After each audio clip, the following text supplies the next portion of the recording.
para depois a gente ter para disponibilizar.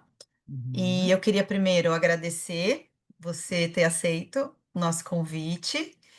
Vai ser muito bom, vai ser uma honra te ouvir hoje para falar de um assunto tão importante, tão necessário de ser comentado, falado, esmiuçado. E eu sei o quanto de experiência que você tem sobre isso. E agradecer também a participação de quem já entrou, quem ainda vai entrar, que eu quero que vocês fiquem à vontade, é um bate-papo, podem fazer suas perguntas, abrir os seus, né, o áudio, fazer pergunta, quiser fazer pergunta no chat, se sentir mais confortável ou nos grupos de WhatsApp, eu vou estar monitorando, depois ao final da live eu vou passar as perguntas para a Marília responder, tá bom? Então a gente vai começar agora a nossa live de alterações perceptuais na lesão encefálica, que é a incapacidade invisível que limita o potencial do nosso paciente de forma visível, né? Então, eu convidei a Marília para essa live porque é uma pessoa que é referência para nós lá na CD, que é o local onde a gente trabalha. Eu já conheço a Marília há bastante tempo, admiro o trabalho dela há bastante tempo também. E ela atende bastante pacientes com esse perfil, então tem muita coisa para acrescentar. Então, ela vai falar um pouquinho do conceito e também das abordagens, e aí a gente pode bater um papo depois sobre a experiência, né, de quem quiser compartilhar. E espero que vocês aproveitem bastante, tá bom? A gente teve uma questão por causa da chuva, um probleminha técnico, então eu vou estar passando os slides para a Má, tá bom?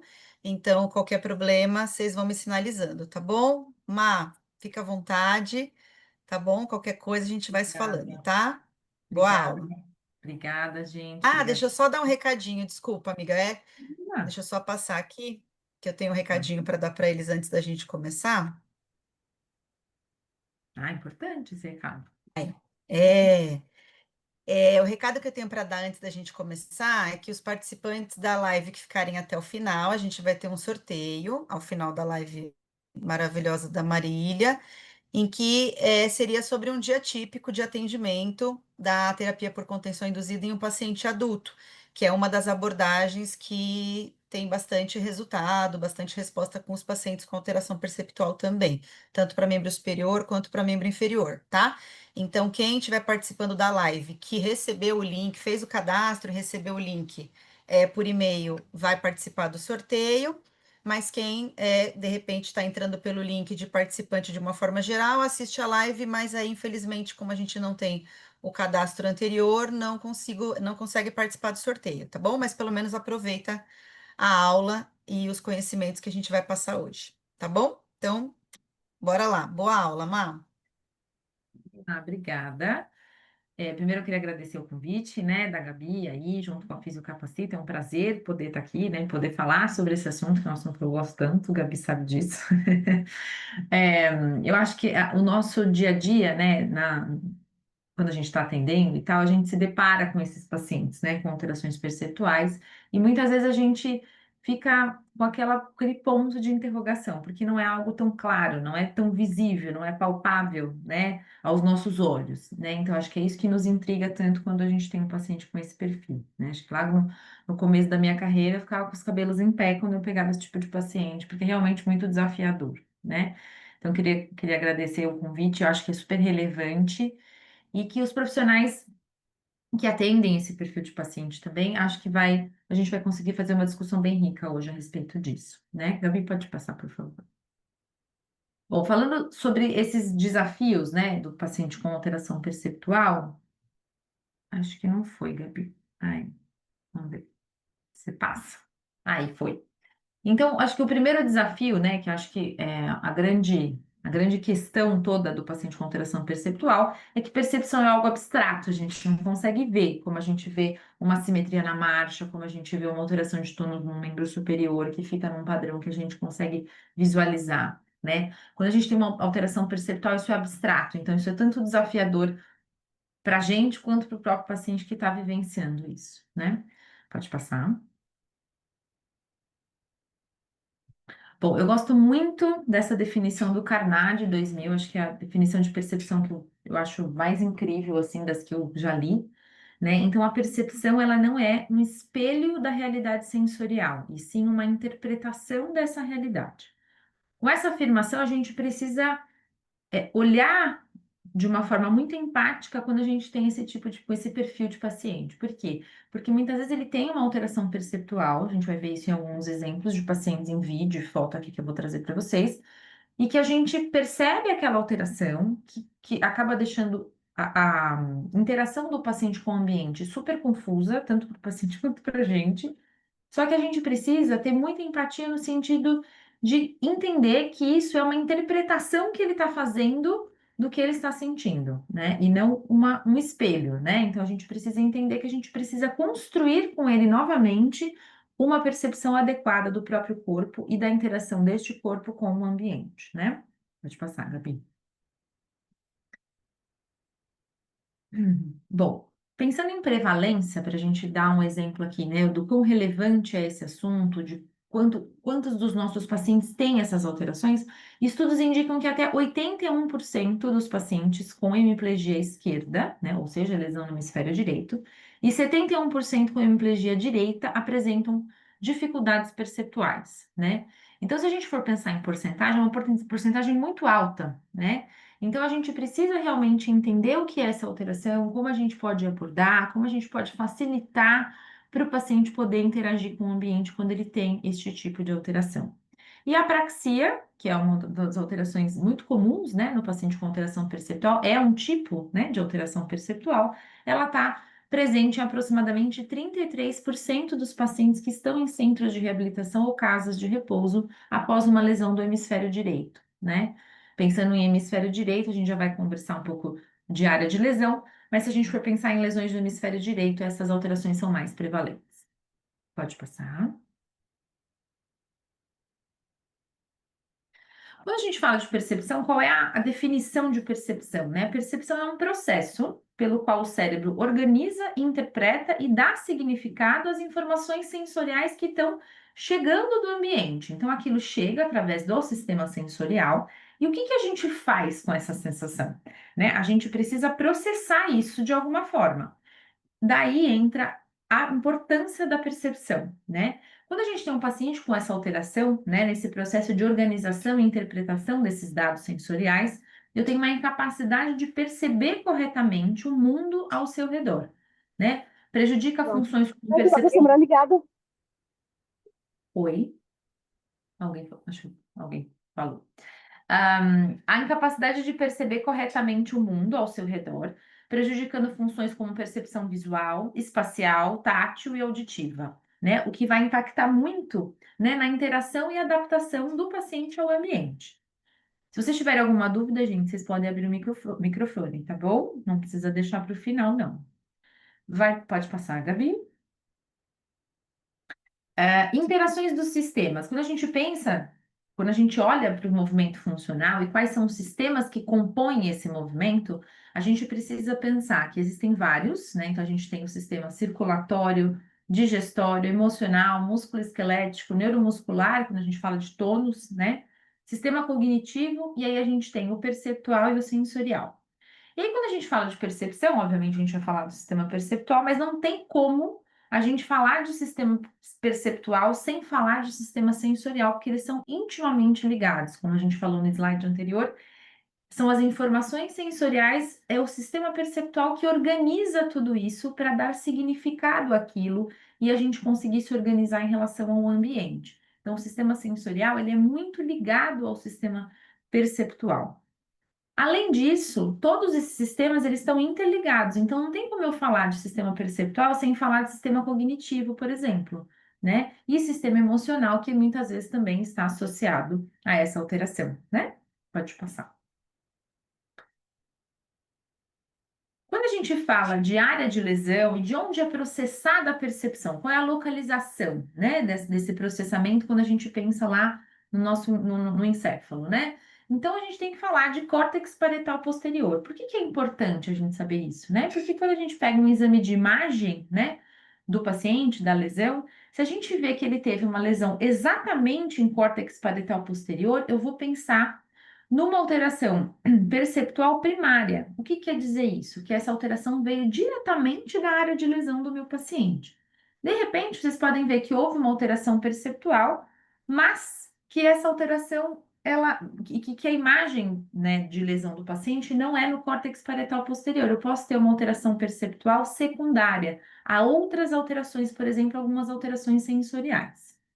Então, quando a gente fala de córtex parietal posterior, qual é a função dele, né? Essa integração multissensorial de todos os estímulos que vão chegando, né, da periferia, a interpretação dessas informações, a percepção de sensação, o controle do movimento, a atenção e conscientização corporal e planejamento da ação.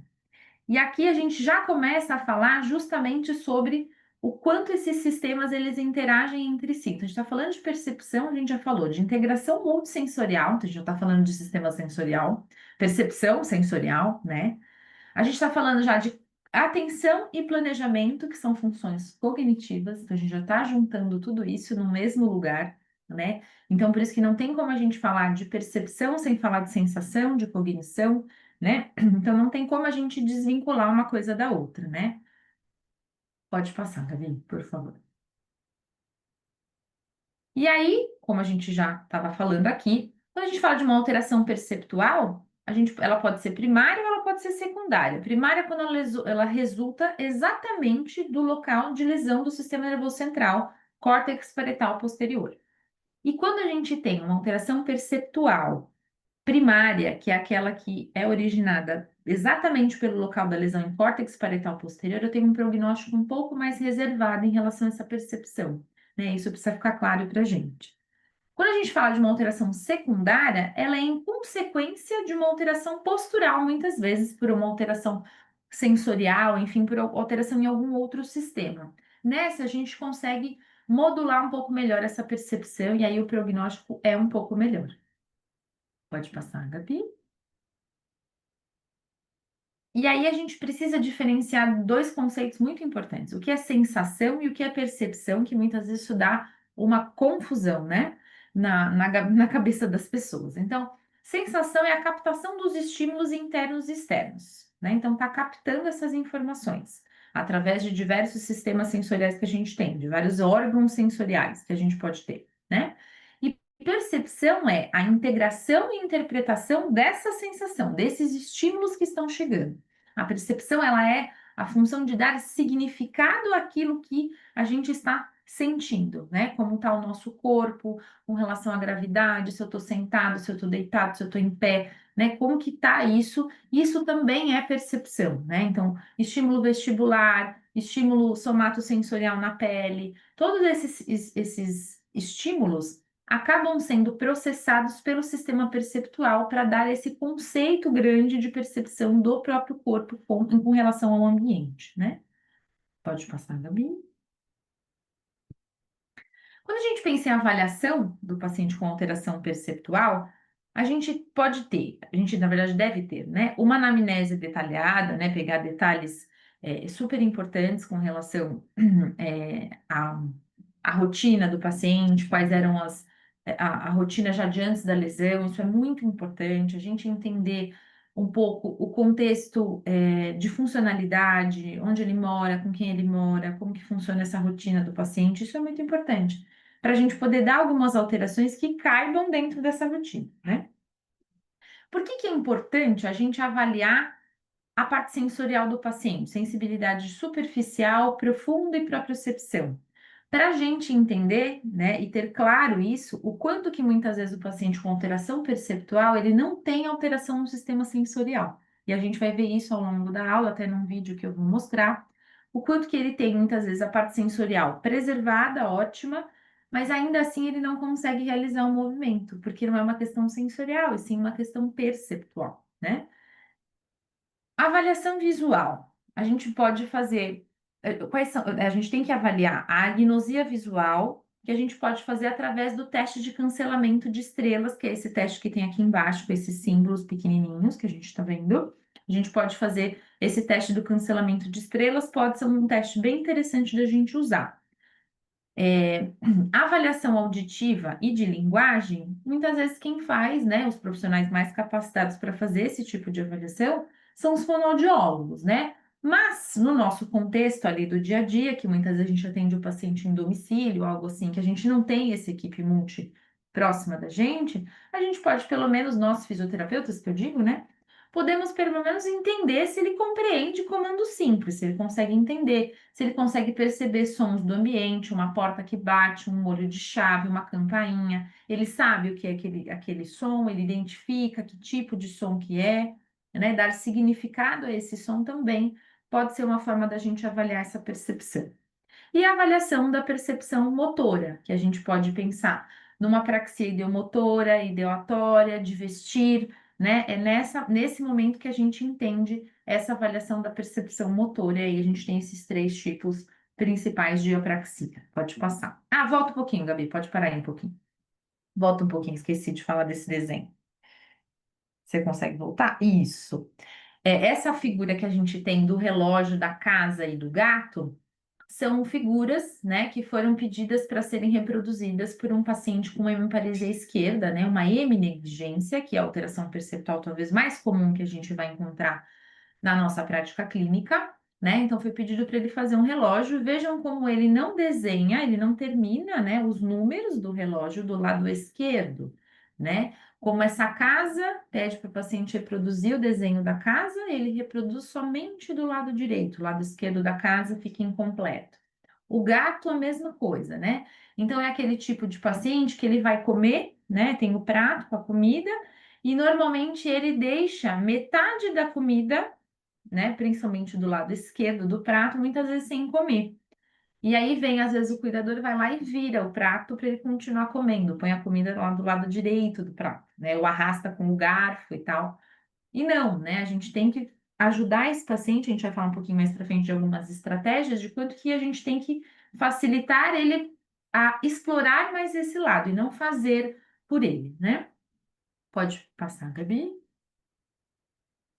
Ok. Falando um pouco das apraxias, que é um tipo de alteração perceptual muito comum, a gente tem a ideomotora, né? E como que a gente avalia, né? Como que a gente consegue perceber que o nosso paciente tem essa alteração? Que é a dificuldade em realizar os movimentos quando solicitado, só que ele faz de forma espontânea, né? Então, se você pedir para ele, seu José, tchau, né? Dá um tchau para mim, né? Faz assim com a mão. E ele não faz, não consegue, não entende.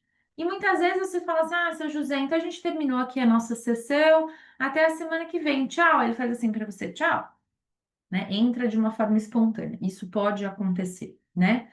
E a gente tem a apraxia magnética, que fica dentro da ideomotora, em que a gente tem uma tendência involuntária e incontrolável de alcançar ou agarrar um objeto que está ao alcance. Então, aquela mão que não para de tocar em algo o tempo inteiro, né? Existe sim esse tipo de apraxia.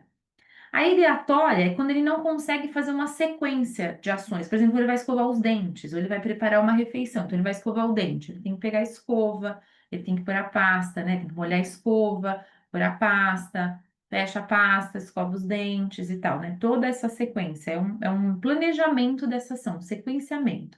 E muitas vezes o paciente tem essa dificuldade, por exemplo, preparar um lanche simples, né? É um paciente que ele pega lá o queijo, o presunto, mas nem cortou o pão, não sabe como colocar aquilo dentro do pão, não se programou, não se organizou, né? Então, existe essa apraxia ideatória também. Existe a apraxia do vestir, né? Que está nessa dificuldade de organizar e manipular as roupas corretamente no corpo. Então, o paciente não consegue se organizar para se vestir, né? Então, aonde vai a cabeça, aonde vão os braços, né? Não consegue identificar que o braço vai na manga da blusa, enfim, né?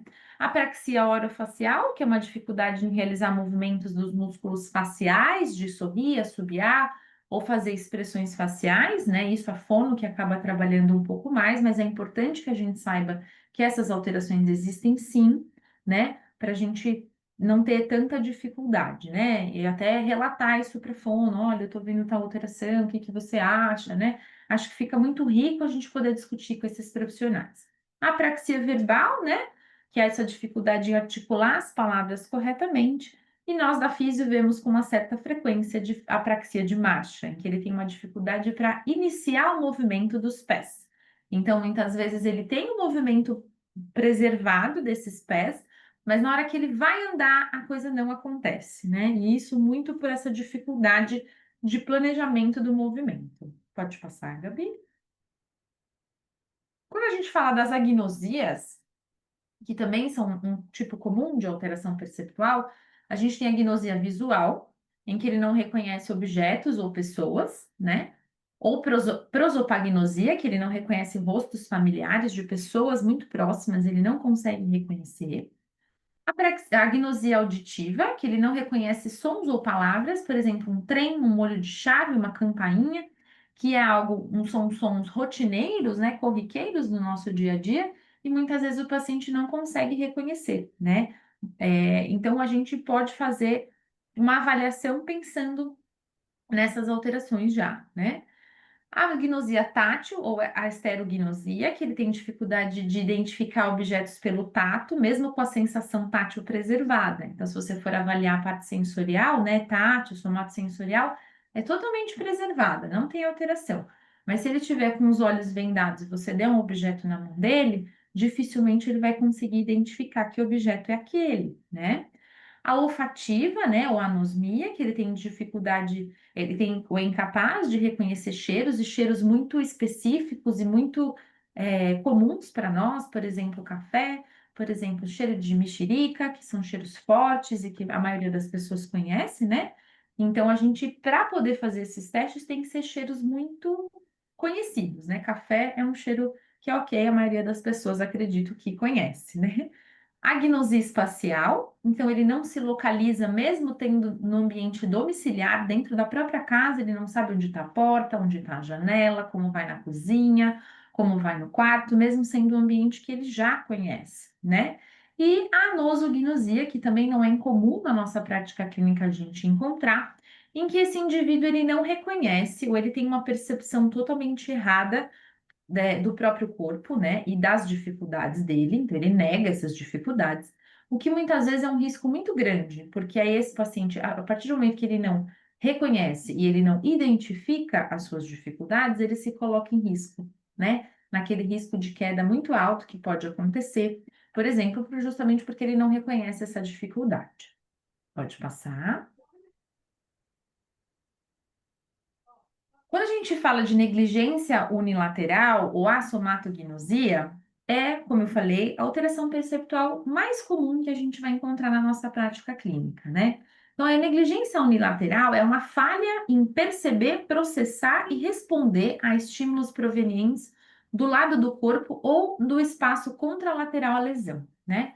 Essa condição vai ocorrer quando a gente tem um defeito sensorial primário. Então, a gente tem uma perda de olfato, perda de visão, uma alteração sensorial, ou seja, o problema não está relacionado à ausência dessa capacidade, mas sim numa falha no processamento atencional e perceptual do lado afetado, né? Então, mais comum há em lesões do hemisfério direito, alterações na atenção e percepção espacial, ele faz uma negligência do espaço contralateral à lesão cerebral, que é mais comum que a gente tem é a negligência do hemicorpo esquerdo, né? Isso depende, né, da dominância, né, do córtex.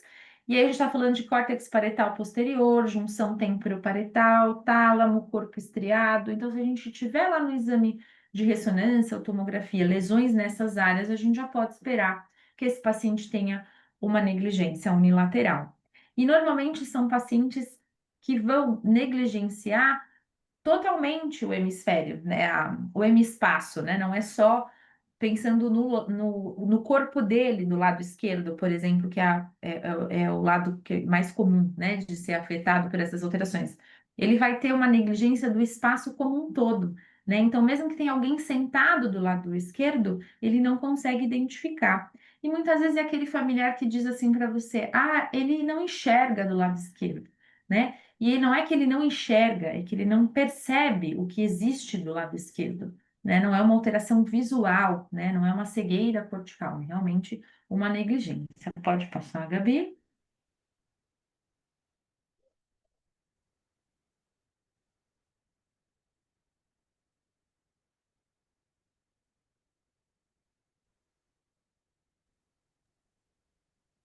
Pessoa tá aparecendo para você, mas Tá aparecendo. Não, não, beleza. pelo menos na minha prática clínica, não tive muitos casos de pacientes com síndrome de Cushing, não sei a Gabi, mas graças a Deus não é algo comum da gente ter, assim, na prática clínica, graças a Deus, porque é uma alteração bem desafiadora do ponto de vista clínico e da abordagem.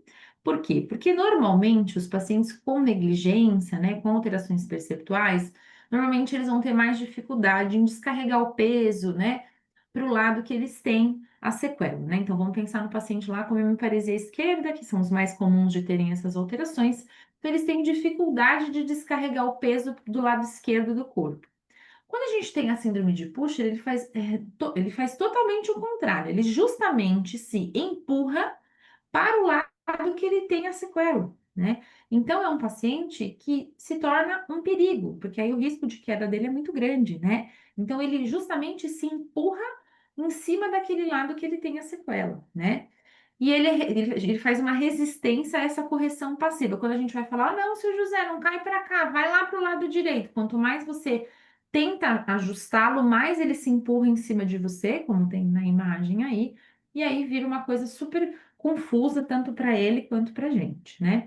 E aqui, por exemplo, é um paciente que muitas vezes a gente vai ter que usar a referência, né, de linha média uma referência dos dois lados, não só do lado esquerdo. Muitas vezes vai ter que usar referência do lado direito, né? Que no paciente com hemiparesia à esquerda comum, né? A gente dá mais referência no lado que ele tem a hemiparesia. No pusher a gente vai fazer um pouquinho o contrário, às vezes a referência dos dois lados, né? Então a gente tem algumas estratégias para lidar com isso, mas realmente a síndrome de pusher é algo bem desafiador.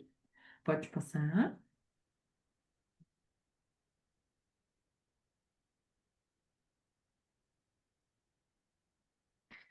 Essa é uma foto clássica de um paciente que foi meu no Bobat, quando eu fiz o Bobat básico com a Ana Ackermann. Ele era meu paciente do curso, e ele é um paciente que tinha uma alteração perceptual bem importante. E aí, um dia ele chegou para a gente no curso e ele chegou assim, né, sem um dos sapatos. E aí a gente falou: o senhor não percebeu que tem alguma coisa errada? Não está faltando nada? Aí olhou, olhou, não, tá faltando nada. E aí a gente falou, olha para os seus pés, não tá faltando nada?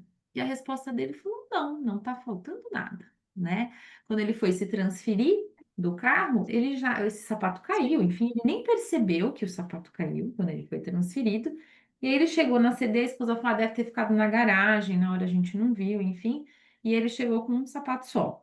Então, me chamou a atenção e na hora eu fui e tirei a foto, que eu realmente falei, poxa, né? Ele não percebeu nem que ele estava com um sapato só, né? A gente já teve um paciente que fez a terapia, né, lá. Ah, vou pôr meu celular, tirou o sapato, vou pôr meu celular dentro do sapato para eu não esquecer, senão eu vou deixar aqui no tablado. No final da terapia, pôs o sapato, saiu, cadê o celular? Cadê o celular? Entrou um desespero. Onde estava o celular? Dentro do sapato. Ele pôs o sapato com o celular dentro e sequer percebeu, né? Então, tamanha essa desorganização perceptual de entender que existe um estímulo daquele lado, né? E tudo mais. Pode passar, Gabi.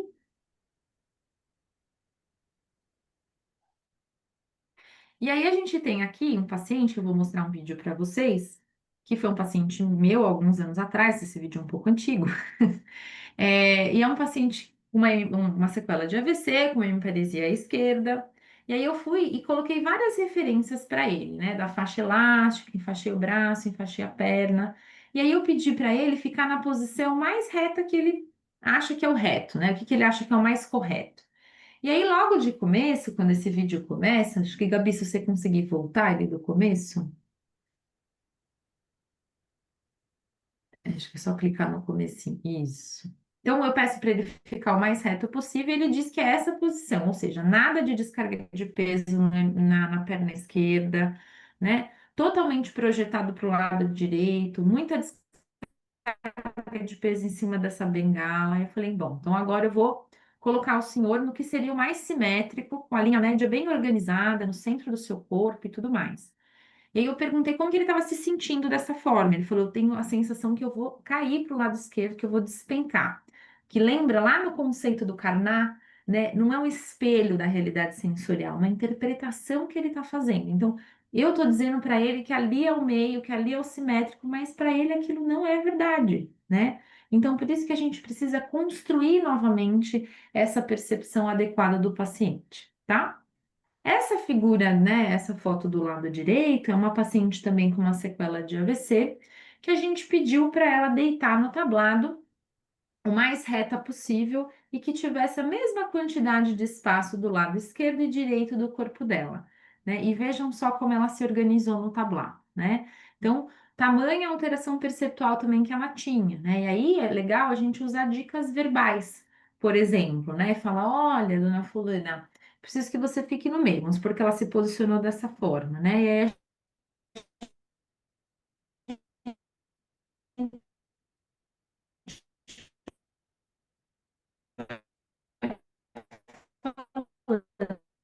olha, dá uma olhadinha se posiciona bem no centro do tablado, em pé.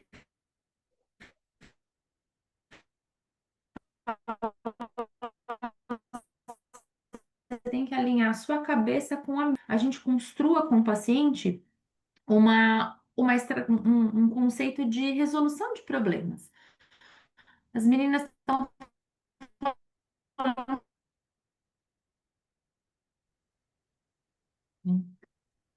Deu uma travadinha de leve, amiga, é isso.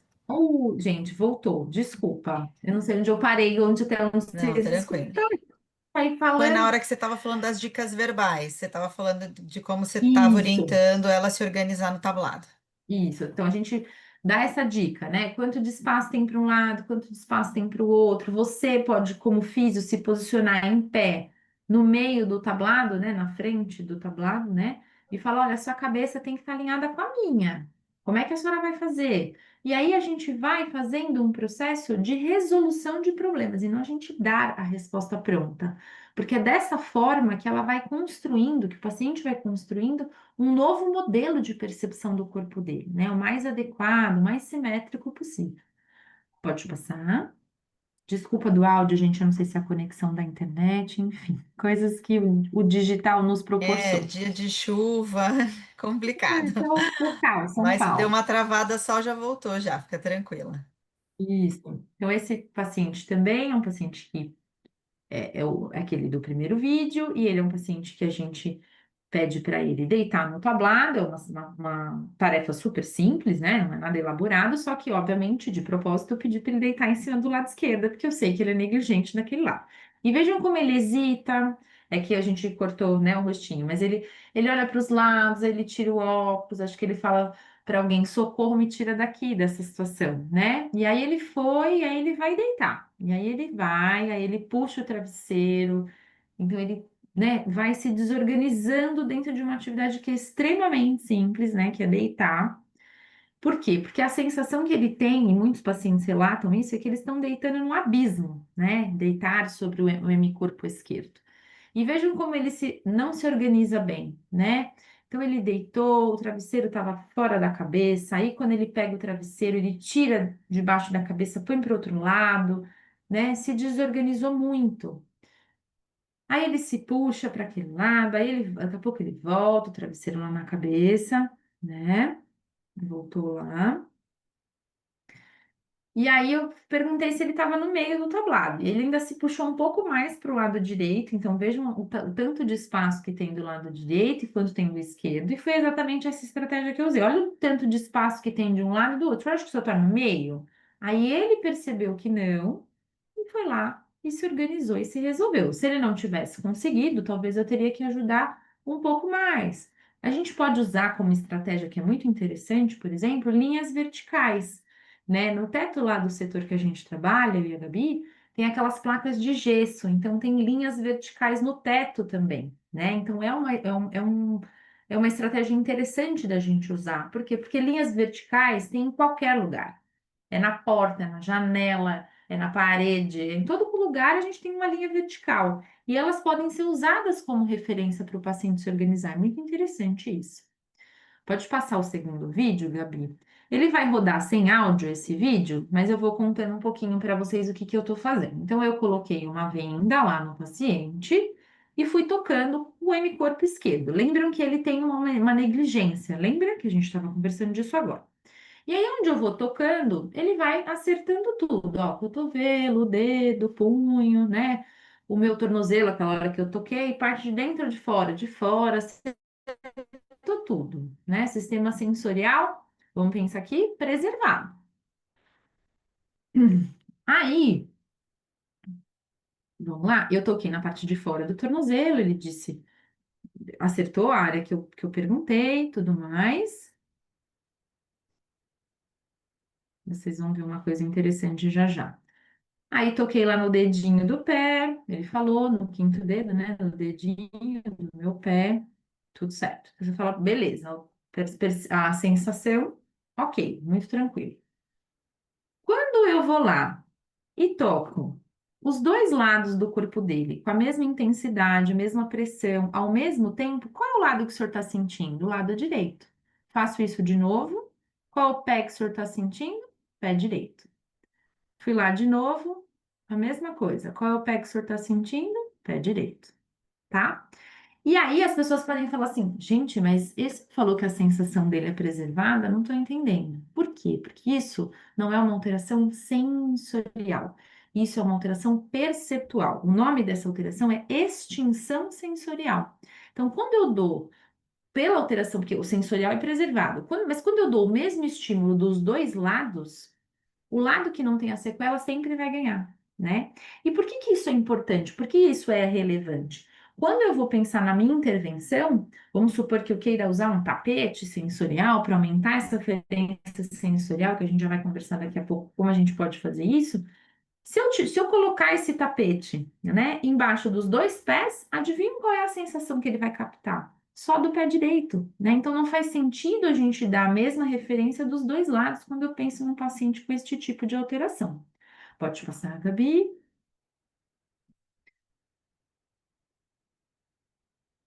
Aqui é um paciente, a Gabi gentilmente nos fez esse vídeo de um paciente com uma alteração perceptual. Vejam só como ele tem uma dificuldade na descarga de peso na perna esquerda, né?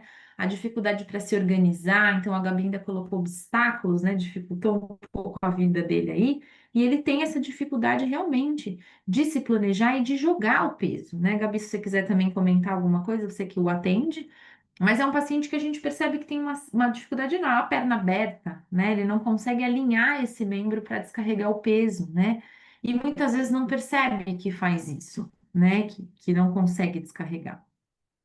Uma coisa Exatamente. É interessante. um paciente que teve uma piora até dessa alteração depois do procedimento cirúrgico. Ele até tinha um deslocamento melhor, a mãe relata isso, e aí depois do procedimento cirúrgico, que ele ficou um tempo sem poder ficar em pé e sem poder andar, ela relata que isso piorou.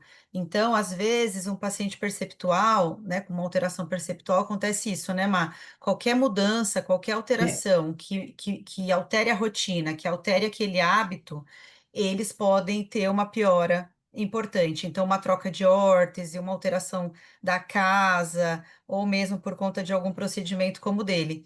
E aí a gente tenta esse tipo de estratégia, né, para tentar melhorar a forma de deslocamento com essas pistas visuais bem determinadas, trazendo para ele algumas informações, né, tanto de comando verbal quanto de informação do meu toque ali para nortear, porque na verdade o objetivo com ele é o deslocamento, a melhora da confiança, né, e da qualidade do deslocamento. Então a gente tenta abordar essas alterações dentro da atividade, né, dentro dessa tarefa sim. direcionada. E essas pistas visuais que a Gabi falou são estratégias muito interessantes, porque normalmente são pacientes com alteração perceptual, e a gente não pode deixar de falar de alterações cognitivas, são pacientes que têm dificuldade de abstração, né?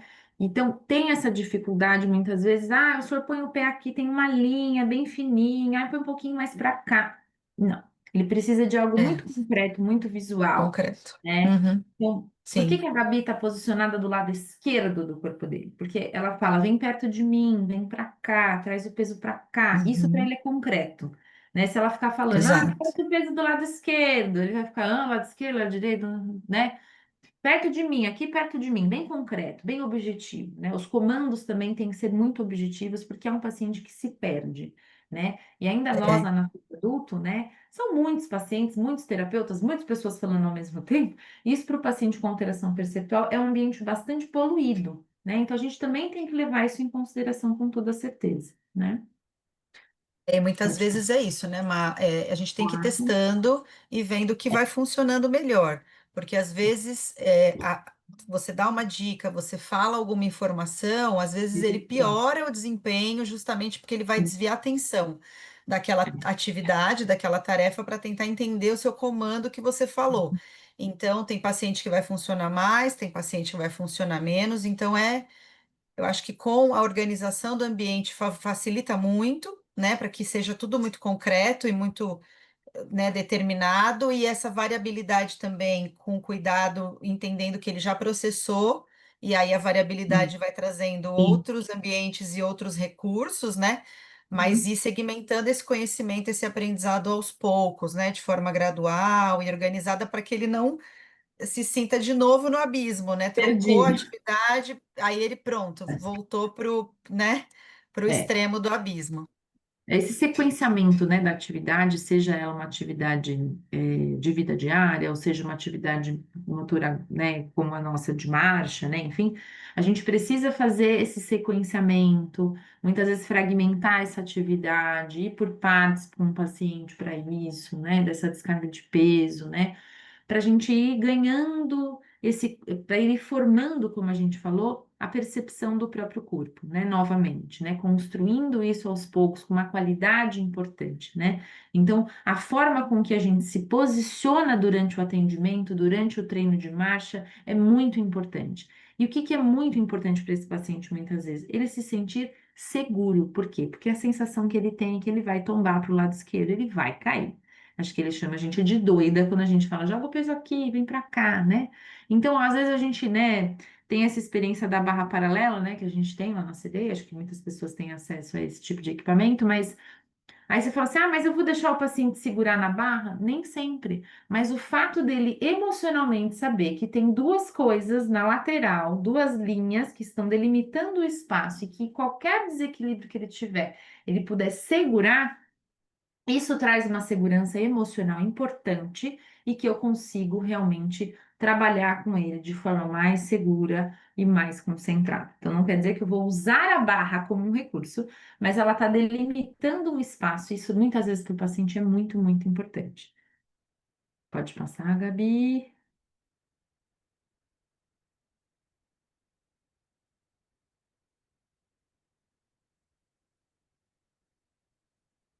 Uhum.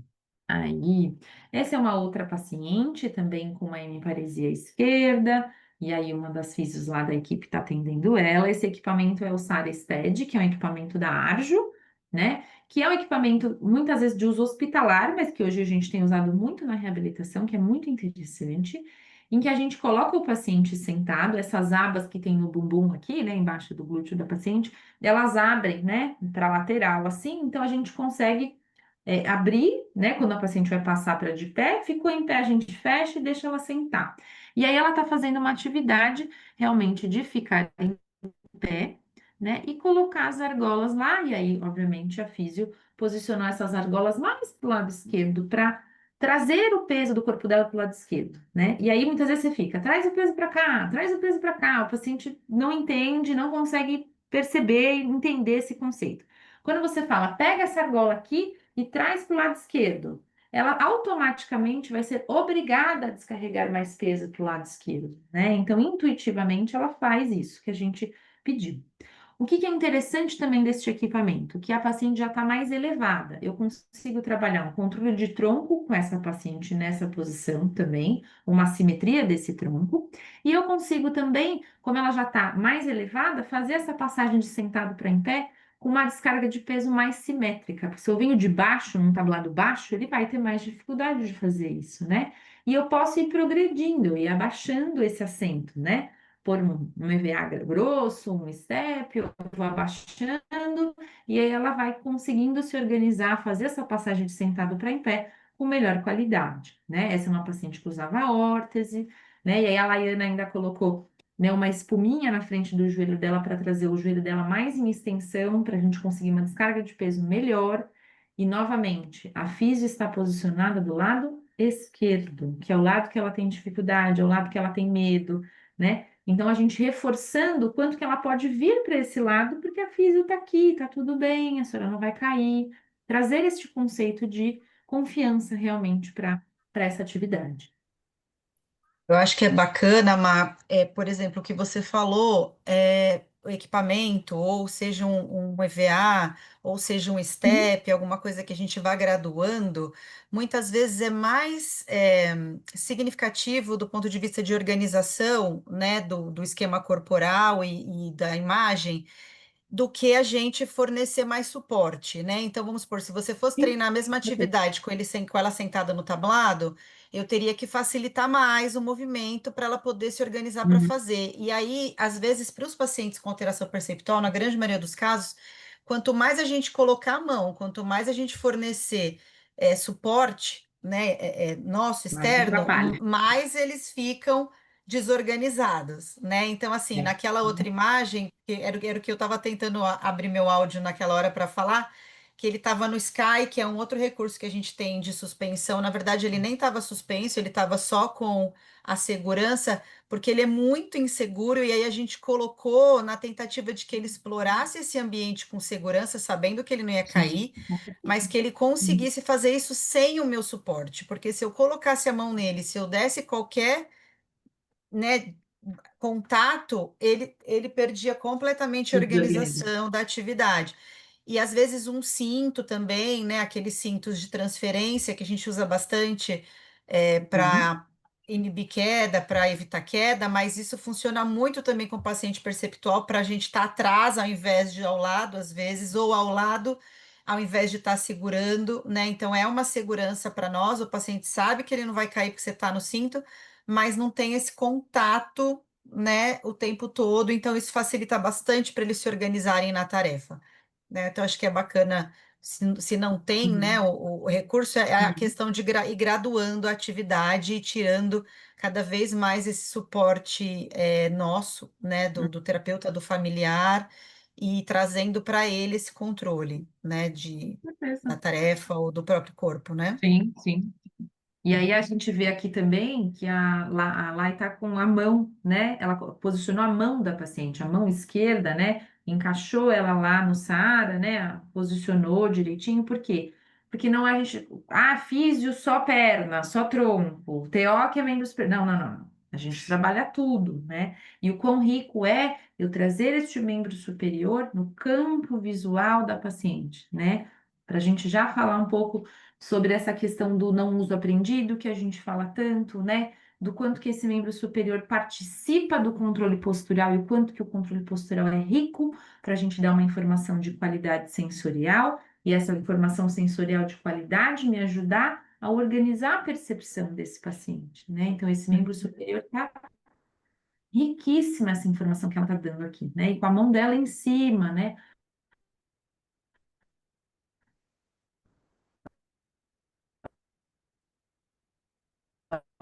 Ó, sua mão tá aqui, eu vou segurar, vou te ajudar, né? Então, essa senhora, não sei o nome dela.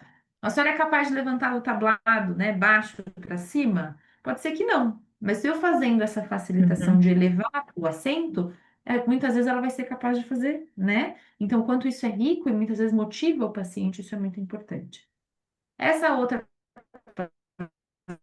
paciente aqui, a terapeuta colocou ela de pé e está fazendo um jogo de sequenciamento, que a gente falou bastante de sequenciamento. Então, está acontecendo uma atividade, parece que é um menininho que está indo para a escola, e aí tem fotos, né? Tem figuras dessa cena acontecendo, então ele acordando, ele tomando um café, ele indo para a escola, e ela pergunta: o que tem que acontecer aqui primeiro, né? Então, ela tem que colocar na sequência. Então, a física coloca na sequência errada e ela precisa colocar na sequência certa. E ela está de pé, ela está descarregando um pouco de peso daquele lado, está usando o membro superior, então vejam o pezinho dela, né, posicionado, com descarga de peso e tudo mais, e ela também faz essa passagem de sentado para em pé, né? uhum, E o que que é concreto aqui para o paciente com alteração perceptual, que é muito importante? Ela tem algo concreto na frente. Quando a gente põe o paciente de pé, né? E às vezes no momento mais preliminar da, né, da sessão, quando começa com a gente na física, que ainda não tem aquela confiança no físico que atende, que isso também é importante, é um vínculo que vai sendo criado. Mas que você não tem algo concreto na sua frente, você fala para o paciente, mas joga o peso, cresce. E ele pensa, vou crescer aonde? Vou cair no buraco. Você põe o step, é algo concreto, tem uma coisa na minha frente, eu não vou cair. Tá tudo bem, né? Você não, então ela tá usando aqui, olha que interessante, a barra e o step. Ela poderia estar fora da barra? Poderia. Mas o quanto que é seguro para essa paciente pensar, eu tenho uma barra do lado esquerdo, uma barra do lado direito, e uma cadeira atrás de mim e um step na frente. Tô tudo bem. Posso ficar em pé, posso Uhum. realizar minha atividade, estou segura, estou tranquila, né? E aí você vai construindo a percepção também dentro de um ambiente emocionalmente mais confortável para essa paciente, que isso é muito importante também. Quer falar, Gabi? Não, é isso mesmo. E essa paciente ainda a gente suspeita que ela esteja com um processo demencial, então o quanto que é importante também trabalhar com questões concretas, né, segmentado para o objetivo específico, né, no caso dela, manter a posição ortostática por mais tempo, manter um controle postural melhor. Então, se a gente não coloca uma tarefa concreta, algo que tenha significado, para que ela tenha atenção e Uhum, assim, a percepção para a ação está tá intimamente relacionada, então ela precisa se perceber e ter atenção para aquela atividade, para perceber o ambiente que ela está interagindo naquela atividade, para que ela consiga executar uhum, uma ação de ficar em pé ou de se deslocar de forma adequada, né? Então, ainda mais para pacientes que têm outras alterações, né, associadas, que é como você falou, sim, dificilmente a gente vai ter uma coisa só, né? Então, quanto uhum, mais alterações ela tiver associado, ainda mais rico seria acrescentar mais referências, né, que não sejam manuais, né, de preferência, mas uma tarefa direcionada, seja ela já complexa ou segmentada, a depender do grau de cada paciente, mas como funciona muito mais do que só o fique em pé, cresça o sim, corpo, sim, coisas sim, muito mais sim. avulsas, né, não concretas. E também acho que vale muito essa questão motivacional, né? Então ela estava fazendo uma Uhum, atividade exato. ali, né, com as mãos, enfim, tinha uma história, ele estava colocando ali a história para ela e tudo. Se falasse assim, Dona Maria, sei lá o nome dela, você fica em pé, vou contar aqui 5 minutos, ela fica em pé, olhando para frente, né? Tipo, para ela, ainda mais por uma alteração Uhum. cognitiva, É que ela muito, tem, tem muito vai menor perder o controle postural significado, fácil. perde. Então Uhum. a gente tem que trazer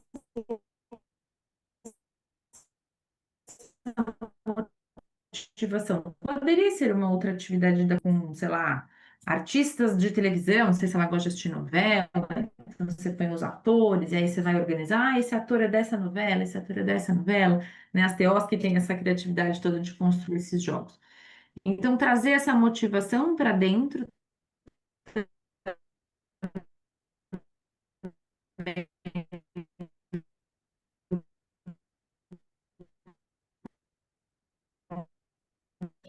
Um pouquinho de novo. terapêutico é muito importante, né? Para mim. Vamos de novo. Vou rodar esse, tá? Tá. Então a gente pediu só para ele tirar a camisa, tá? Foi uma atividade bem simples. Vejam que ele está se agarrando no tablado. Quanto isso já nos traz algum dado de que ele não está confortável naquela postura, porque ele está se agarrando no tablado, né? E aí a mão esquerda, gente, ela não entra em nenhum momento da atividade. Nada, nada, nada, nada. Essa mão ela não entra. E vou contar um segredo para vocês, um spoiler. Essa ela é funcional. E quando a gente vê esse vídeo, você fala, poxa, essa mão é plégica. Não é.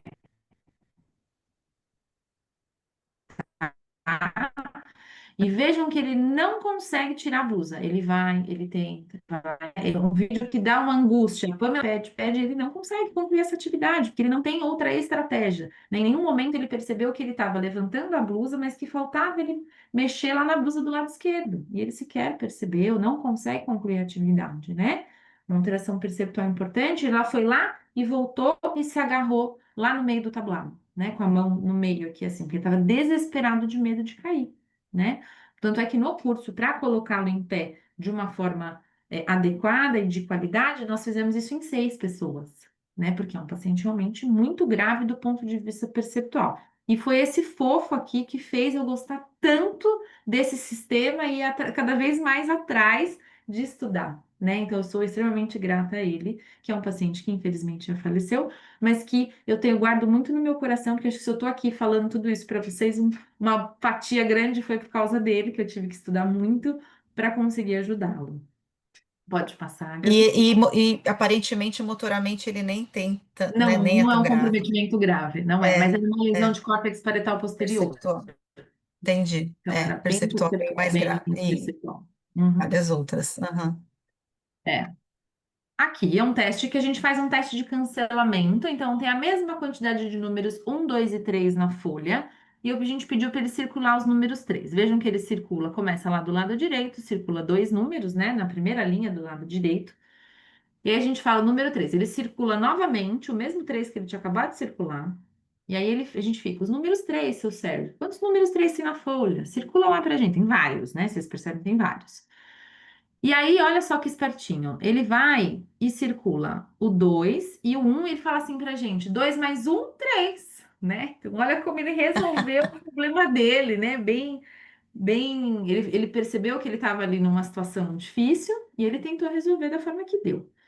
E aí eu falei: só tem esses números 3. Aí ele veio, quando eu fui com a mão, vocês percebem que eu fui com a mão na folha, logo que eu tiro a mão, ele traz o olhar um pouquinho para a esquerda, ele consegue achar a segunda linha. E aí, tem o segundo vídeo, Gabi, que é o último dia do atendimento dele lá no Bobat com a gente, né? E é um vídeo muito gostoso de assistir. A Ana Ackerman aí, querida, que está nos ajudando, né, instrutora. E aí ele começa lá, começa pelo lado direito, sim, mas vejam a diferença de velocidade e o quanto que ele explora muito mais, né, esse lado. Vejam só, né, que ele vem aqui para o lado esquerdo e ele vai circulando os números 3. Aí ele tem uma certa dificuldade, mas ele, opa, chegou lá, circulou todos os números 3 da folha, né? Então foi muito melhor, ele conseguiu fazer um rastreio melhor do hemispaço esquerdo, né? Que foi esse o trabalho que nós fizemos durante todo o curso com ele. Pode passar, Gabi? E aí, Desculpa, doutor. imagina, essa primeira folha do lado esquerdo superior, né? Então, essa primeira que vocês viram, que ele circulou os 2, 3, aí circulou de novo o mesmo 3, aí foi lá 2 e 1 e tal, fez isso daí. E aí, a folha de baixo é uma folha que a gente fez uma coisa que chama facilitação habilidosa, né? Que a gente estuda muito isso no conceito Bobat. Então, o que que a gente fez de facilitação? A gente pôs uma tarja vermelha do lado esquerdo e os números 3 do lado esquerdo estão feitos de vermelho, para eu tentar chamar mais a atenção dele para esse lado, que também é um treino de construção de percepção, né? Quando a gente vai aqui para o lado direito superior, a gente já tem um terceiro teste, em que eu não coloquei a tarja, mas os números 3 estão em vermelho. Percebam como ele circulou mais números 3, como ele consegue vir para o lado esquerdo, né? E a de baixo, que é essa que vocês viram no vídeo, a última, que estão todos os números da mesma cor, não tem nenhum tipo de facilitação, e ele conseguiu explorar mais o lado esquerdo, que é o que a gente quer. E isso aqui é uma folha de papel e que a gente consegue usar como uma ferramenta de realmente olhar para os resultados desse paciente, né, e colocar isso para ele, para a família. Olha como ele está conseguindo perceber melhor o lado esquerdo e tudo mais, tá bom? Pode passar. Aqui é aquele outro paciente de alteração perceptual que eu já mostrei para vocês. E aí ele caminhando, vejam como ele não descarrega basicamente nenhum peso do lado esquerdo, até o calcanhar roda, não tem descarga. Um tônus bem alto de membro superior, de membro inferior. A bengala dele, para vocês terem uma ideia, ele colocava um paninho, porque já estava machucando a mão de tanta descarga, né, que faz daquele lado. Pode pôr o segundo vídeo, Gabi, por favor.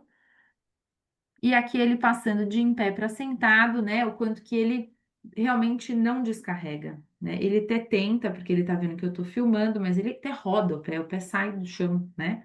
Porque ele realmente não descarrega, ele não consegue perceber e essa descarga não é ruim. E aí você fala assim, ah, mas então ele, né? A gente já viu o vídeo dele, mas você poderia pensar se fosse a primeira vez. Nossa, ele deve ter uma alteração sensorial. Não, a gente viu lá no outro vídeo que a parte sensorial dele não é ruim, né? É realmente a percepção, né? Pode passar, Gabi. E aí, percepção e sensação. Toda sensação tem a capacidade de modificar a percepção do paciente ao seu próprio corpo. E por que que eu coloquei essa figurinha que eu acho maravilhosa? Porque a gente precisa olhar para o que a gente está oferecendo. Essa frase nos assusta ou nos conforta, né? Que o que eu estou oferecendo para o paciente modifica a percepção do próprio corpo. Será que eu não preciso olhar para aquilo que eu estou ofertando como sensação e como estímulo para o meu paciente durante a sessão? Isso é muito importante, né? Então, a gente precisa olhar para tudo isso. Pode passar, Gabi?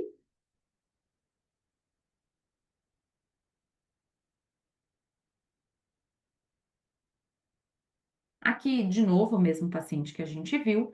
E aí eu estou usando, porque a gente viu que o sistema sensorial dele é basicamente preservado, a alteração dele realmente é perceptual. E aí, isso é ruim? Não, isso é maravilhoso. Por quê? Porque eu tenho uma porta de entrada para melhorar essa percepção, que é através de qual sistema? O sistema sensorial. Agora, se eu tenho um paciente com uma alteração sensorial grave, aí fica mais difícil, porque eu não tenho por onde entrar para tentar melhorar a percepção desse paciente. Então, veja que eu estou lá no sistema neuromuscular também. Por quê? Porque eu tenho um tônus muito alto. Então, eu estou indo através do sistema sensorial. Você fala, mas já é preservado, para que você vai estimular? Para a gente aumentar ainda mais a aferência sensorial deste lado, para eu facilitar ele perceber. Porque lembra que o lado sem a lesão, sempre vai ganhar. Então, eu vou lá, massageador, bucha de banho. Então, eu aumento bastante a aferência daquele braço. É importante que o paciente esteja olhando para o que você está fazendo e vejam que tem uma maca na frente, que é uma coisa concreta. Por quê? Porque ele tinha dificuldade de fazer as passagens de sentado para em pé. Tinha uma insegurança muito grande, porque a impressão que ele tinha é que ele ia mergulhar num abismo fazendo isso. Então, eu comecei até com ele sentado sem a referência na frente, depois a gente pôs uma referência na frente, ele está fazendo um alto manuseio do próprio braço, e aí eu estou aumentando a aferência sensorial, e vejam na terceira foto que eu já estou fragmentando essa atividade. Eu já estou fazendo ele levar o centro de gravidade para frente, um alto manuseio do braço, né, os dois braços lá na frente, anteriorizando essa cabeça, mas ainda com uma maca na frente, para ele se sentir confiante, seguro. Em algum momento eu vou para frente dele, daqui a pouco eu vou me posicionar do lado esquerdo e ele vai construindo essa percepção de uma forma segura, né? Que ele se sinta seguro, que ele não fique com medo de cair e que ele realmente não caia quando ele tentar fazer isso sozinho na casa dele em outro momento, né? Pode passar, Gabi. Aqui a gente está vendo o pé desse mesmo paciente que a gente acabou de olhar, né? Então, assim, como a gente falou, se eu colocar o mesmo estímulo dos dois lados, o outro lado sempre vai ganhar. Então vejam que eu mantive o outro pé com tênis, na mesma sensação que já estava. Por quê? Porque esse lado ele sente, tá tudo bem com aquele lado. E vejam a alteração de tônus que ele tem nesse pé. E aí a gente pode pensar assim, ah, mas ele tem a sensação preservada. Por que que ele está com esse tônus tão alto? A gente tem uma alteração de tônus, um aumento de tônus normalmente num paciente com alteração perceptual, isso sempre nos diz algo. É como se o corpo do paciente estivesse conversando com a gente, né? E o que que esse pé está querendo me dizer? Façam vocês aí em casa uma garra bem forte no pé de vocês ou na mão, né? Aperta a mão bem forte, né? Aumenta o tônus do pé ou da mão. Qual é o lado que está te chamando mais atenção? Esse que você fez esse aumento de tônus. Então, muitas vezes, esse aumento de tônus é uma tentativa do paciente em perceber melhor aquele lado, né? Isso é muito importante. É uma estratégia, mesmo que não da melhor do mundo, mas ela é uma estratégia e muitas vezes esse aumento de tônus conversa com a gente. É como se ele estivesse dizendo assim: pelo amor de Deus, me dá uma referência sensorial aqui para eu me perceber melhor, para eu adequar melhor o meu tônus. Então vejam só esse pé, que qualidade sensorial, que qualidade de sensação, de informação esse pé tá dando? Ele tá com a unha encostada no chão, isso é muito desconfortável. Esse pé tá em garra, né? E aí eu falo assim, seu Edson, joga o peso nesse pé. Coitado desse homem, gente. Como que ele vai jogar peso em cima da unha? Né? Você jogaria? Né? Ou às vezes, o pé dele aqui nem tá com tanta inversão, mas às vezes tem uns pés numa inversão absurda. E a gente fala, joga o peso. Coitado, como que ele vai fazer isso, gente? Muito desconfortável, é perigoso, pode fraturar, pode ter um entorse, né? E aí tem esse videozinho, Gabi, pode passar ele, por favor, dá o play. É um vídeo bem curtinho, mostrando para vocês, não é de blogueira mentirosa, é realmente só isso que eu fiz, só passei uma bucha de banho nesse pé, coloquei o tapete embaixo, né? Então realmente passei, aumentei a aferência sensorial, adequei esse tônus e aí, por enquanto só isso, coloquei em cima do tapete. Pode passar para a próxima slide, Gabi, por favor? Olhem só o pé. Foi só isso que eu fiz. Esponja embaixo e o tapete, né? E adequamos esse tons. Vejam até que a unha tem até uma marquinha, né? Porque fica o tempo inteiro em contato com o chão. E agora, qual é a informação sensorial, qual é a qualidade de informação sensorial que esse pé está dando para esse paciente? Para agora eu falar, agora o senhor fica em pé, agora o senhor descarrega peso desse lado. E o quanto que o controle postural que eu vou construir em cima desse pé é muito melhor do que naquele outro que estava com a descarga na unha, né? Então agora é justo com ele eu pedir, né? Jogue o peso nesse pé, né? O quanto que ele vai se sentir mais seguro, mais confiante. Por quê? Porque o pé está com uma informação muito mais adequada, né? Eu aumentei a base de suporte, porque um pé engarra, a base é menor. Quando eu melhoro essa base, eu aumento ela. E aí o paciente se sente mais seguro, né? Mas, novamente, o outro pé continua lá, de tênis e de meia, do jeito que ele chegou, nem mexi nele, para justamente aumentar a aferência, né? Pode passar, Gabi. Essa é uma outra fofa que a gente já tem. Então, o pé dela é um pé muito em inversão, né? E aí é injusto dizer para ela, jogue peso nesse pé, descarrega peso em cima dessa perna, né? É injusto com ela, né? Olha o pé dela, olha a qualidade dessa base de suporte, dessa informação sensorial, né? E ela é uma paciente que a característica dela é ter um tônus muito alto. Porque o outro lado dela, o deltoide dela, assim, super definido. A gente falava, você fazia academia e tal. E não, é uma característica genética dela, né? Então, ela tinha realmente uma característica genética de um tônus mais alto. E aí, quando ela tem uma lesão, isso se acentuou, né? Então, ela tinha realmente um tônus mais alto. E aí, é uma paciente que, pode passar, Gabi? Que aí, né, enfim, ela estava toda, né, deslocada lá para o lado direito na primeira foto, e aí a gente colocou ela num canto de parede, que isso aqui é de uma riqueza, é um canto de parede, gente, é um canto de parede. Isso é de uma riqueza perceptual absurda, porque aí eu consigo dar algo concreto para ela. Então, se eu coloco ela num canto de parede, vejam que a parede está do lado esquerdo, obviamente.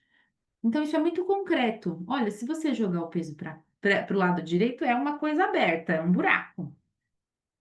E para o lado esquerdo tem uma parede. Se você encostar aqui, tá tudo bem, tem uma parede, né? Então, se você desequilibrar, caso isso aconteça, você tem uma parede, né? Tem uma parede atrás e tem uma parede no seu lado esquerdo. E eu também posso colocar de forma diagonal, em que o paciente fique exatamente com os dois lados encostados na parede, exatamente no canto mesmo. E aqui a gente colocou uma tala de lona, né? Então melhorou o posicionamento desse braço, porque o tônus alto aqui, o braço alto aqui, tá empurrando ela ainda mais para o lado direito, que não é o que eu quero, né? Então a gente posicionou, colocou um cone lá na mão dela, porque ela tinha um tônus na mão bem forte, faixa elástica nesse pé esquerdo, um tapetinho para aumentar a aferência sensorial. Vejam a qualidade da descarga e como ela se organizou perceptualmente nessa postura, né? E aí a gente foi para frente de um espelho fazer uma atividade que ela gostava muito e tinha parado, que era se maquiar, né? Então passar um batom, e aí trazer essa motivação, como a gente falou, para dentro desse contexto terapêutico, isso é muito importante, né? Então, uma paciente que a gente foi trabalhando e vejam que o tapetinho tá só no pé esquerdo, o pé direito está de fora do tapete, né? Que é realmente para aumentar essa aferência, né? Chover sensações para ela desse lado, para ela conseguir perceber e se organizar. E ela está realizando a atividade que ela gosta com a mão direita, mas ela está descarregando o peso lá do lado esquerdo, né? Então a gente vai incluindo essa riqueza, né, de informações. Pode passar, Gabi? E é isso, foi uma conversa, eu espero que vocês tenham gostado, que eu falo muito, né? Gabi também gosta de conversar, a gente adora, é um tema que a gente se deixa até Live com as meia-noite. duas é um problema. É um problema, Marcelo tem que mediar mais duas. Ai, meu Deus. Não E a basta gente mediar vai só um, tem que falando. Mas espero que tenha sido rico, tem algumas dicas, né, para vocês. E aí é isso. vir. Espero que tenha sido rico aqui a nossa discussão. Tem perguntinhas, Gabi? Tem, foi sim, viu, amiga? Assim, eu acho que é, era realmente só mais uma introdução, né? Algo para começar a pensar, né, sobre esses pacientes tão desafiadores que realmente, assim, no meu tempo de mais de 20 anos de prática clínica, e sem dúvida nenhuma são os pacientes que eu tenho, e, né, já tive e ainda tenho mais dificuldade para atender.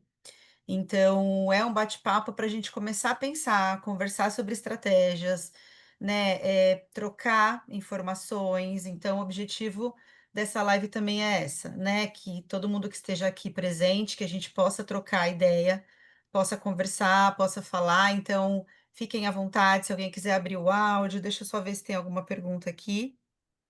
Só alguns elogios para você, Ma. Obrigada. E eu tenho algumas perguntas também que o pessoal me mandou, tá? Deixa eu ver se tem alguma Uhum. coisa que você. Ó, uma questão, por exemplo, na prática, assim, como você diferenciar as alterações perceptuais de alterações cognitivas ou sensoriais? Você falou um pouquinho sobre os testes, É. né? Sobre a importância de você testar, mas você acha que é possível a gente ter essa né, tão separadamente, ou isso acaba sendo um pacote que a gente vai ter que lidar com o paciente, e aí talvez ver o que tem mais ou menos, né, para que, como você falou, Uhum. seja uma porta de entrada, algo que a gente possa explorar para poder trabalhar o outro que está mais comprometido, né? Fala um pouquinho sobre isso. Na verdade, eu acho que separar é difícil, porque como a gente olhou pelos sistemas, né, eles são todos integrados, né, e um está dentro do outro, né, atenção, percepção, memória, né, então a atenção é uma primeira função cognitiva mais importante de todas elas, né, e o quanto que é um paciente que às vezes tem que atender numa sala fechada, não pode ser num setor aberto como o nosso, aquela confusão, um monte de gente falando, parece uma feira, né, tem hora quando Aham. o paciente com alteração perceptual, isso é realmente muito desafiador. Não acho que dá para a gente fragmentar isso, né? Ah, isso é percepção, isso é cognição, né? E tal. A partir, acho que da sensação a gente até falou, né? Que dá para a gente diferenciar, e é importante que a gente tenha essa consciência, né? De sensação e percepção são coisas diferentes, mas que não tem como a gente desmembrar isso, né? Mas acho que, por exemplo, uma avaliação neuropsicológica que é feita pelas nossas psicólogas maravilhosas que conseguem avaliar essas funções cognitivas, eu acho que é importante até no contexto familiar. Muitas vezes o familiar fala assim: ah, ele é preguiçoso, ah, ele não faz porque ele não quer. É, E aí, quando isso a gente vai acontece fazer uma avaliação muito. neuropsicológica, é pela área de lesão, existe uma apatia, tem uma dificuldade de iniciar as coisas, ele não tem iniciativa, né? Então, muitas vezes é uma avaliação que nos traz, obviamente, que nos traz dados muito ricos, mas o quanto que isso é rico para a família entender que não é preguiça, que não é porque ele não quer fazer, ele não consegue, né?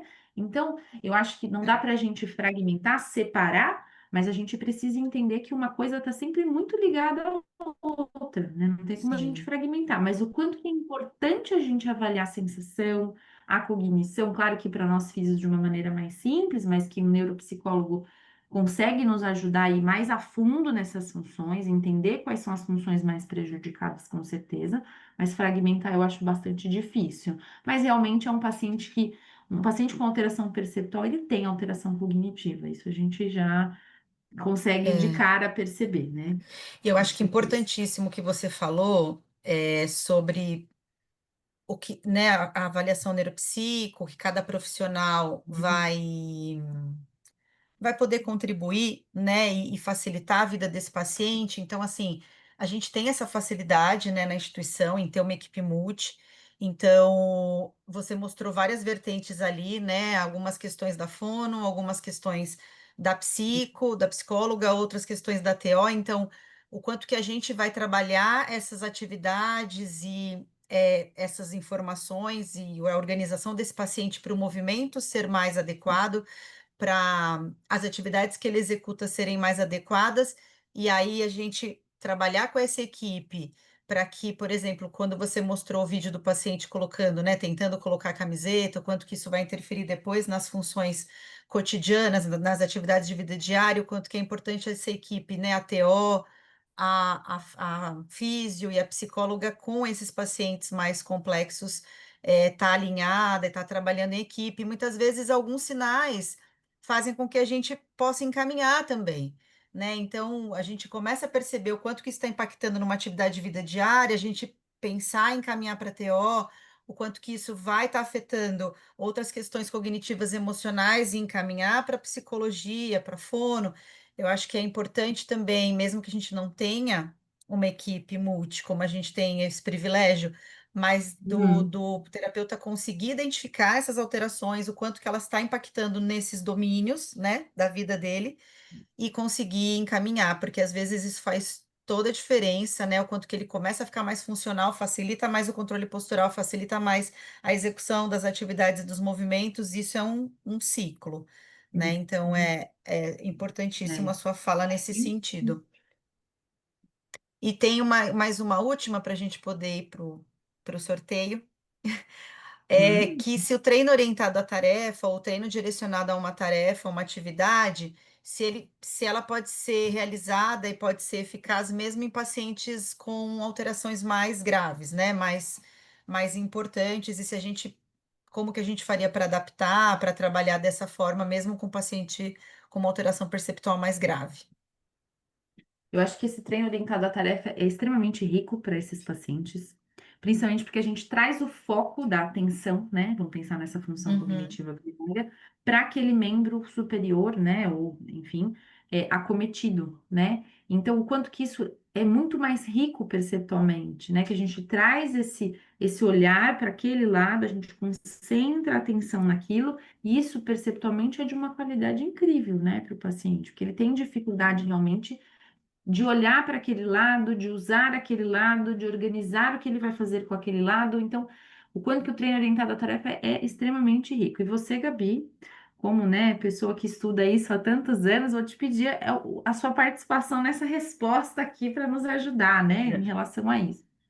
Mas eu acho que eu acho que estrutura é importante, né, Gabi, para esse paciente, acho Eu extremamente acho rico. também, até o que você mostrou, por exemplo, naquela paciente que estava se maquiando, né? Então, assim, a gente vai trabalhar com essas atividades e com essas tarefas dentro do nosso objetivo, né? Então, Claro. se você quer que ela permaneça mais tempo em pé, se você quer que ela faça um deslocamento, que ela transfira mais peso, a depender, né, que faça uma boa transferência, uma transferência de forma mais adequada, independente, enfim, seja qual for, né, o nosso objetivo, eu acho que né, organizar isso dentro de uma tarefa relevante, de uma questão mais concreta, que tenha pistas visuais, que tenha referências para que ela se organize dentro desse espaço, né, e que o corpo interaja nesse espaço, eu acho que vai ser sempre muito rico. E aí, respondendo a pergunta em relação à gravidade, você mostrou alguns exemplos, né? Então, assim, você tentar Sim, trabalhar com diversas informações que acessem outros sistemas que estão menos prejudicados ou que não estão,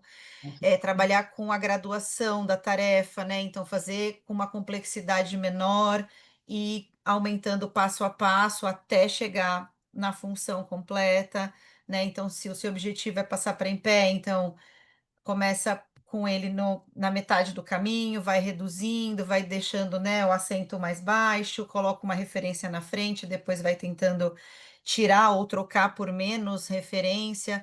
Eu acho que, na verdade, a gente consegue usar o recurso da mesma forma, mas pensando em cada caso de forma específica, né, na Sim, demanda sim, específica, claro. no que aquele paciente está apresentando, nas suas potencialidades, que será esse o caminho, né, que a gente Uhum. vai seguir para trabalhar as deficiências, né? Acho que é Perfeito. isso, eu acho que você mostrou muito bem isso no conteúdo e também nos exemplos, né?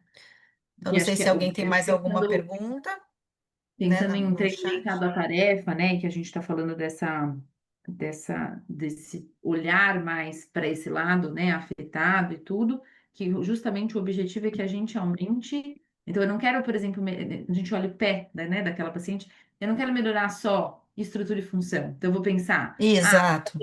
o pé dela melhorou o tônus, eu consegui posicionar melhorar, legal. E o que que você faz com isso? Não, Eu quero aumentar justamente exato. a atividade de participação, pensando na linguagem da CIF, né? Essa atividade de É. participação para justamente ela fazer aquilo que ela gosta, que é motivador para ela, quer se maquiar, né? Que nem esse paciente o seu que apareceu, né, da camisa, ele era um paciente que gostava muito de cozinhar e a gente fez uma berinjela parmegiana no Bullet, né? E quanto que a Não, gente viu o olho perfeito. dele brilhar quando a gente pôs Uhum. aquilo na frente, porque fazia anos que ele não É fazia. isso. Tipo, simulou um supermercado, ele tinha que fazer a compra, então ele tinha que se organizar dentro dessa tarefa, né? Então, organizar Uhum. a lista e tudo. Então, acho que trazer esse contexto do paciente para dentro da terapia é fundamental, né? Exatamente, Maia. Eu acho que essa sua colocação final, eu acho que é o recado, assim, é o recado do final, do encerramento da live, sabe? Eu acho que a gente vai intervir, às vezes, em função estrutura, como você fez com a né, com o estímulo sensorial, com uma base Sim, de suporte melhor, com uma redução, né, uma adequação de tônus, com, enfim, seja qual for a estratégia que a gente usar dentro né, das áreas de função e estrutura, mas para que ele execute uma atividade que seja prazerosa, que tenha significância, que seja motivacional, para que ele melhore a participação, seja no lazer, seja na família, seja na igreja, enfim, eu acho que a ideia é sempre essa. E quando a gente consegue dentro do ambiente terapêutico, trazer tudo isso, a transferência e o quanto que ele vai levar isso para fora, vai ser sim. muito mais fácil e os ganhos maiores, né, também. Então, muito obrigada, Vilma, pela sua disponibilidade em estar hoje com a gente. Não, Foi super prazer, um prazer. especial. E aí eu quero que você só fique para a gente fazer o sorteio Eu final estou aqui mandando e as a minhas gente energias vai, positivas. Ai, foi dois um prazer, tambores, gente, poder a gente vai fazer o participar. Estou rufando os sorteio. tambores. Estou me sentindo aqui Quer na moça lá participar, do né? Silvio Tá convidada? Santos. Estou me sentindo lá no Se a programa. pessoa concordar, né, a gente pode convidar a Marília para participar também, das suas sugestões, das suas ideias também, que eu acho que é bacana, Podemos? que a gente vai mostrar. Nesse dia, né? Na verdade, a ideia seria fazer um dia típico de atendimento da terapia de contenção induzida, que é uma estratégia Ótimo, muito maravilhoso. bacana também para esse tipo de alteração, mas seria de fato da gente mostrar isso, né? Mostrar na prática como que a gente aborda esse paciente, como que a gente treina, como que a gente orienta atividades para casa, que melhorem e mantenham, né? Sim, com certeza. Essas mudanças, essas alterações que a gente quer. Então Com eu vou pedir certeza. para o Marcelo, é, acho que eu tenho que Não. parar de compartilhar, né? Peraí que a gente vai fazer o sorteio. Então, ali está quem está participando. Está aparecendo sim para mim. Tá. Uhum. E aí, Tem, vamos lá. tinha que ter a musiquinha do Silvio Santos na frente. Preparados? Vamos Pode lá, rodar, vamos Má, ver. então. Bora pro Eita, sorteio. vamos ver. Ficou Opa! 4, 3. Não acredito! Gisele. Agiganhou! Gisele do céu, menina. Você sabe que a Gisele trabalhou com a gente na CD, né? É, sim. Parabéns, Ih, Gi. Depois eu vou querida, te parabéns. mandar. Depois eu vou te mandar uma mensagem para a gente organizar, tá bom? Então, gente, eu queria só mostrar agora para vocês, também pensando nisso, que a gente tá com o curso também, né, do treino da terapia de contenção induzida, que é o motivo da nossa monitoria, que ele vai acontecer de um módulo online e também depois a parte prática presencial. Então, o módulo online vai ser nessas datas, no finalzinho de novembro, 25 e 27, 2 e 4 de dezembro, e o módulo presencial vai ser em Campinas, na Faculdade Inspirar de Campinas, e a certificação vai ser por eles e por nós, né, da Fisicapacita. Então, quem tiver interesse também em se aprofundar mais, em saber mais da técnica também, que não só é uma abordagem muito bacana para esse tipo de paciente, mas para outras várias questões e queixas e Uhum. alterações. Tá bom? Sim. Então, eu quero agradecer todo mundo que ficou até o final, que participou. Qualquer dúvida, a gente gravou, fez a gravação, então depois eu vou disponibilizar para vocês nos grupos. Mas eu fico à disposição também, meu contato está lá. Então, também se tiver alguma questão com a Marília, quiser alguma literatura, alguma Disposição. coisa que ela passou, Maravilha. tá bom? Só avisar a gente, tá? Então, obrigada, bom descanso para todo Obrigada, mundo. gente. Obrigada, Até a Virginia, próxima. por Obrigada, tudo. Mar. Um beijo, gente. Beijo, Obrigada. gente. Obrigada. Tchau, tchau. Até a próxima.